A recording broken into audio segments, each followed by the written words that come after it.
ನಿನ್ನ ಚರಿತ್ರೆಯನ್ನು ನಾನು ರಚನೆ ಮಾಡಿದೆ. ಅದು ಶತಕೋಟಿ ಮಿತಂ, 100 ಕೋಟಿ ಶ್ಲೋಕಗಳಲ್ಲಿ ನಾನು ಅದನ್ನು ಚರಿತ್ರೆ ಮಾಡಿದೆ. ಭಾಗಾತ್ ಭರತ ವರ್ಷಾಂತರ್ಗತ ರಾಮಾಯಣಾತ್ ಪ್ರಭೋ ಸಾರಂ ಸಾರಂ ಪ್ರಗೃಹ್ಯ. ಭರತ ವರ್ಷದಲ್ಲಿ ಏನು ಪ್ರಚಲಿತವಾದಂತಹ ರಾಮಾಯಣ ಏನಿದೆ ಅದರಿಂದ ಸಾರವನ್ನು ಸಂಗ್ರಹ ಮಾಡಿ ಮತ್ತೆ ನಾನು 18 ಪುರಾಣಗಳನ್ನು ರಚನೆ ಮಾಡಿದೆ. ಇದನ್ನೊಂದು ಬಾರಿ ಈ ಸಾರಕಾಂಡದ ಭಾಗದಲ್ಲಿ ಅಥವಾ ಅದರ ಮುಂದಿನ ಸರ್ಗದಲ್ಲಿ ಈ ಕಥೆಯನ್ನು ಒಂದ್ಸರಿ ನಾವು ಶ್ರವಣ ಮಾಡಿದ್ವಿ. 18 ಪುರಾಣಗಳಿಗೆ, ಭಾಗವತ ಮೊದಲಾದ ಶಾಸ್ತ್ರಗಳಿಗೆ ಈ ಶತಕೋಟಿ ರಾಮಚರಿತ ಏನಿದೆ ಇದೇ ಮೂಲ ಅಂತ ಒಂದು ಕಥೆಯಲ್ಲಿ ಬಂದಿತ್ತು. ಕಥಾನಕಂ ತೇನ ತೇನ ವ್ಯಾಸೇನ ಮುನಿನಾತ್ರಿಹಿ 18 ಪುರಾಣಾನಿ ತಥಾ ಉಪಪುರಾಣಾನಿ. 18 ಪುರಾಣಗಳನ್ನು ಮತ್ತು ಉಪಪುರಾಣಗಳನ್ನೆಲ್ಲ ಅಲ್ಲಿಂದನೇ ತೆಗೆದುಕೊಂಡು ನಾವು ರಚನೆ ಮಾಡಿದ್ವಿ. ಇನ್ನೂ ಮುಂದೆ ಎಷ್ಟೋ ಗ್ರಂಥಗಳು ರಚನೆ ಆಗುವಿವೆ, ವ್ಯಾಸರು ಅದನ್ನು ಮಾಡೋರಿದ್ದಾರೆ. ತಥೋಗ್ರೆ ಶೋಕರೂಪಂ ಯತ್ ತ್ವಯಾ ದಂಡಕೇವನೇ 14 ವತ್ಸರೈ ಚ ಕೈಕೈ ದುಷ್ಟಭಾವತಃ ಕೃತಂ ಚರಿತಂ ಸೀತೆಯ ವಿರಹಾದಿ ರಾಘವ. ಸೀತೆಯ ವಿರಹ ನಿನಗಾಗಿದ್ದು, ದಂಡಕಾರಣ್ಯದಲ್ಲಿ ವಾಸ ಇತ್ಯಾದಿ ಅನೇಕ ಕಥೆಗಳನ್ನು ಅದರಲ್ಲಿ ನಾವು ಮಾಡಿದ್ದಿದೆ. ಶೋಕಸ್ತದುಪಯೋಗಶ್ಚ ಪೂರ್ವಮೇವ ಮಯೇರಿತಃ ಯುದ್ಧಂ ಪ್ರಭಾತೆ ಶ್ರೋತವ್ಯಂ ಶೋಕಶ್ಚೈವ ಅಪರಾಹ್ನಕ್ಕೆ. ಇದನ್ನು ಗಮನಿಸಿ. ಯುದ್ಧಕಾಂಡದ ಕಥೆ ಏನಿದೆ ಅದನ್ನು ಪ್ರಾತಃ ಕಾಲದಲ್ಲಿ ಶ್ರವಣ ಮಾಡಬೇಕು. ಶ್ಲೋಕಶ್ಚೈವ ಅಪರಾಹ್ನಕ್ಕೆ, ರಾಮ ಸೀತೆಯನ್ನು ಕಳ್ಕೊಂಡ ಕಥೆ ಇತ್ಯಾದಿ ಏನಿದೆ ಅದನ್ನು ಮಧ್ಯಾಹ್ನದ ಹೊತ್ತು ಶ್ರವಣ ಮಾಡಬೇಕು. ರತಿರ್ ನಿಶಾಯಾಮ್ ಶ್ರೋತವ್ಯ, ರಾಮ ಸೀತೆಯೊಡಗೂಡಿ ಅಯೋಧ್ಯೆಯಲ್ಲಿ ಏನು ಸುಖವಾಗಿ ವಾಸ ಮಾಡಿಕೊಂಡಿದ್ದ ಅದನ್ನು ನಿಶಾಯಾಮ್ ರಾತ್ರಿ ಕಾಲದಲ್ಲಿ ಶ್ರವಣ ಮಾಡಬೇಕು. ರತಿರ್ ನಿಶಾಯಾಮ್ ಶ್ರೋತವ್ಯ ಆನಂದ ರಾಮಾಯಣಂ ಸದಾ. ಯುದ್ಧಂ ಜ್ಞೇಯಂ ಭಾರತಂ ಹಿ ರತಿರ್ ಭಾಗವತಂ ಸ್ಮೃತಂ. ಭಾರತ ಅಂತ ಅದು ಯುದ್ಧ ಪ್ರಧಾನವಾದದ್ದು, ಭಾಗವತ ಅಂತಂದ್ರೆ ರತಿ ಪ್ರಧಾನವಾದದ್ದು, ಕೃಷ್ಣನ ಲೀಲೆ ಅದರಲ್ಲಿ ಪ್ರಧಾನವಾದದ್ದು. ಶೇಷಭೂತಂ 24,000 ಶ್ಲೋಕ ಉಚ್ಯತೆ. ಉಳಿದು 24,000 ಆನಂದ ರಾಮಾಯಣದ ಶ್ಲೋಕಗಳೇನಿವೆ ಅವನ್ನೆಲ್ಲ ಶೋಕ ಪ್ರಧಾನವಾದದ್ದು, ರಾಮನ ಸಂಕಟ ಏನಿದೆ ಅದನ್ನೇ ಹೆಚ್ಚು ಒಳಗೊಂಡದ್ದು ಅಂತ ಹೀಗೆ ವರ್ಣನೆ ಮಾಡ್ತಾರೆ. 90 ಸರ್ವಂ ಕ್ವಚಿತ್ ಸಾಸ್ಯತಿ ಭೂತಲೆ. 109 ಗ್ರಂಥ ರೂಪವಾದಂಥ ಭಾಗ ಏನಿದೆ ಅದು ಕೆಲವು ಭಾಗ ಭೂತಲದಲ್ಲಿ ಕಂಡು ಬರ್ತದೆ, ಇನ್ನು ಕೆಲವು ಭಾಗ ಸ್ವರ್ಗ ಮೊದಲಾದಂಥ ಬೇರೆ ಲೋಕಗಳಲ್ಲಿ. ಹಿಂದೆ ಕೂಡ ಅದು ಬಂದಿತ್ತು.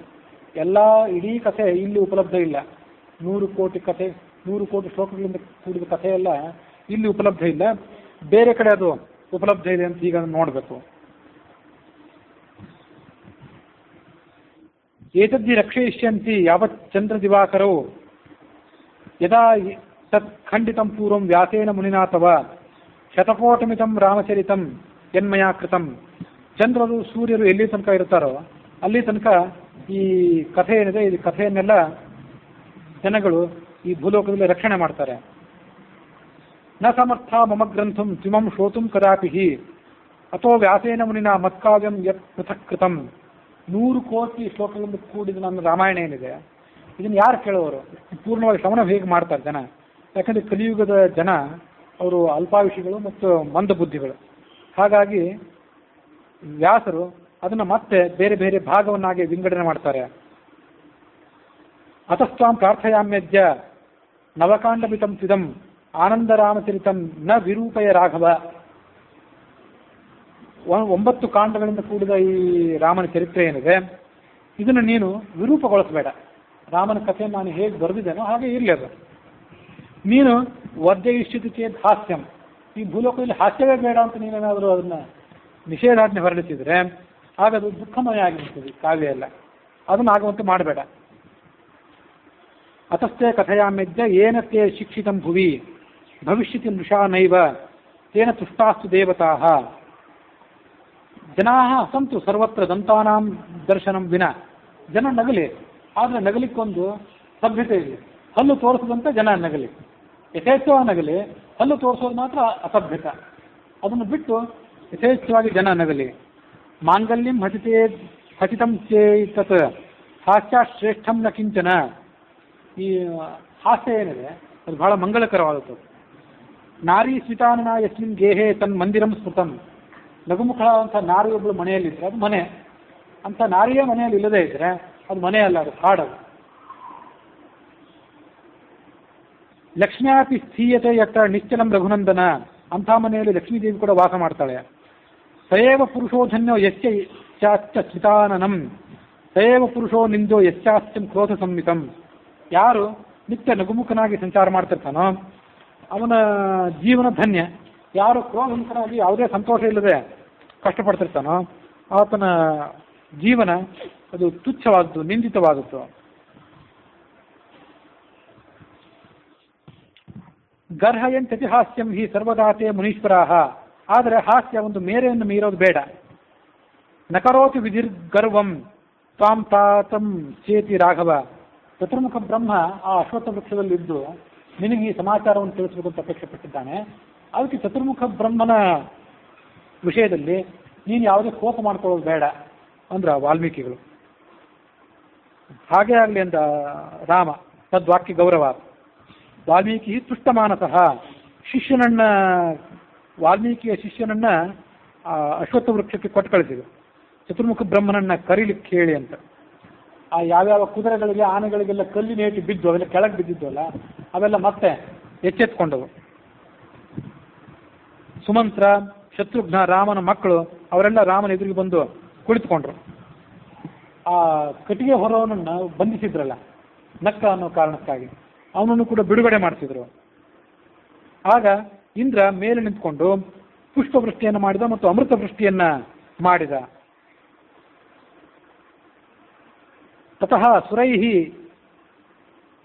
ಯಯೌ ಇಂದ್ರ ಶ್ರೀರಾಮಂ ಪ್ರಣನಾಮಸಃ. ಚತುರ್ಮುಖ ಬ್ರಹ್ಮ ಅಲ್ಲಿ ಬಂದವನು ರಾಮನಿಗೆ ನಮಸ್ಕಾರ ಮಾಡಿ ಈ ಮುಂದಿನಂತೆ ಮಾತು ಹೇಳಿದ. ನಿನ್ನ ವಿಷಯದಲ್ಲಿ ನಾನು ಅಪರಾಧ ಮಾಡಿದೆ, ಅದನ್ನು ಕ್ಷಮೆ ಮಾಡು. ಪುರಾ ಅಸ್ಮಾಕಂ ಹಿತಾರ್ಥಂ ತ್ವಯಾ ರಾಮ ಅವನೀತಲೆ. ನೀನು ಈ ಭೂಲೋಕದಲ್ಲಿ ಅವತಾರ ಮಾಡಿದ್ದ ಜಾತಕ್ಕಾಗಿ, ನಮ್ಮೆಲ್ಲರ ಹಿತಕ್ಕಾಗಿ. ನೀನು ಸಾಮ್ರಾಜ್ಯದಲ್ಲಿ ಯಾರೂ ನಗಲೇಬಾರದು ಅಂತ ಒಂದು ನಿಷೇಧಾಜ್ಞೆ ಹೊರಡಿಸಿದ್ರೆ ಅದು ಭೂಲೋಕಕ್ಕೆ ಮಂಗಳ ತರುವಂಥ, ಶೋಭೆ ತರುವಂಥ ವಿಚಾರ ಅಲ್ಲ. ನೀನು ಹಿಂದೆ ಶಂಖಾಸುರ ಆತ ವೇದವನ್ನು ಕದ್ದಾಗ ಮತ್ಸ್ಯ ರೂಪದಿಂದ ಅವನನ್ನು ಹತ್ಯೆ ಮಾಡಿದೆ ಮತ್ತು ನಮಗೆಲ್ಲರಿಗೂ ಅಮೃತವನ್ನು ಕೊಡಲಿಕ್ಕಾಗಿ ಕೂರ್ಮ ರೂಪವನ್ನು ನೀನು ತಾಳಿದೆ. ಮುಂದೆ ಭೂಮಿಯನ್ನು ಕದ್ದೊಯ್ದಂಥ ಹಿರಣ್ಯಾಕ್ಷನನ್ನು ಹತ್ಯೆ ಮಾಡಲಿಕ್ಕಾಗಿ ವರಾಹ ರೂಪ ತಾಳಿದೆ. ಪ್ರಹ್ಲಾದನ ರಕ್ಷಣೆಗಾಗಿ ನೃಸಿಂಹ ರೂಪವನ್ನು ತಾಳಿದೆ. ಯಥಾ ರಾಜ್ಯಂ ಹೃತಂ ದೃಷ್ಟ್ವಾ ಪುರಾತು ಮಘಮಂ ಸ್ತಯ ಬಲಿರ್ ವಾಮನ ರೂಪೇಣ. ಬಲಿ ಇಂದ್ರನ ಸಾಮ್ರಾಜ್ಯವನ್ನು ಕದ್ದಾಗ ನೀನು ವಾಮನ ರೂಪ ತಾಳಿದೆ. ನೃಪೈಹಿ ಅಧರ್ಮ ನಿರತೈಹಿ ದೃಷ್ಟ್ವಾ ವ್ಯಾಪ್ತಾಂ ಭುವಂ ಪುರ. ಮುಂದೆ ರಾಜರೆಲ್ಲ ಅಧರ್ಮ ಮಾರ್ಗಿಗಳಾದಾಗ ಅವರನ್ನ ಸದೆ ಬಡಿಲಿಕ್ಕಾಗಿ ನೀನು ಪರಶುರಾಮನ ರೂಪ ತಾಳಿದೆ. ಮುಂದೆ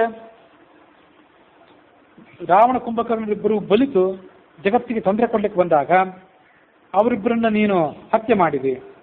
ಏಕವಾರಂ ಪುನಶ್ಚಗ್ರೆ ತ್ವಂ ತಾವೇವ ಉದ್ಧರಿಸಿಸಿ. ಮತ್ತೊಮ್ಮೆ ಕೃಷ್ಣಾವತಾರದಲ್ಲಿ ಅವರು ಶಿಶುಪಾಲ ದಂತವಕ್ತರಾಗಿ ಬರ್ತಾರೆ.